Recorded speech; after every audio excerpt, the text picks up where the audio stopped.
Usap-usapan ngayon sa internet ang comic strip na ito ng sikat na pugad baboy na inilathala sa Philippine Daily Inquirer nitong Martes. Binanggit dito ng isang karakter ang pagiging ipokrito umano ng mga Kristiyano.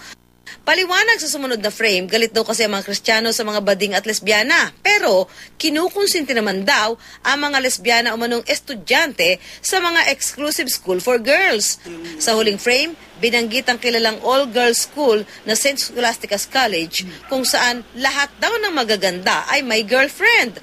Sa isang pahayag, ipinrotesta ng Saints Co ang pagtukoy rito at sa kanilang opisyal na madre na nangungonsinti umano ng homosexual relationship sa mga estudyante nito. Gusto raw makaharap ng pamunuan ng Saints Co si Paul Medina Jr. na sumulat at gumuhit ng comic strip, gayon din ang opisyal na Inquirer na in charge sa comic section. Kung wala raw pasabi ang Inquirer kaugnay nito ngayong linggo, magsasampa raw ang pamunuan ng kolehiyo ng reklamo.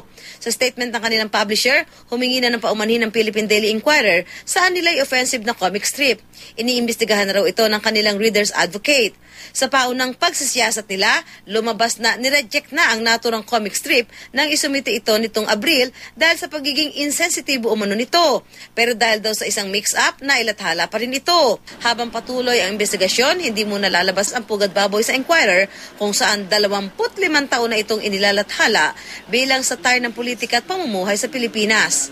Ang pakay na po ng mga susunod na measures na gagawin namin ay para lang maintindihan kung ano nangyari, kung paano nangyari yun. The Inquirer remains committed to the fundamental values of balance, truth, and sensitivity.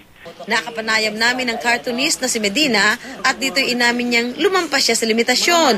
Humingi rin siya ng dispensa sa mga nasaktan. Medyo mapait talaga yung punchline na lumabas at naka-offend talaga ako ng, "Ma'am, sorry, ma'am, Sister Margo."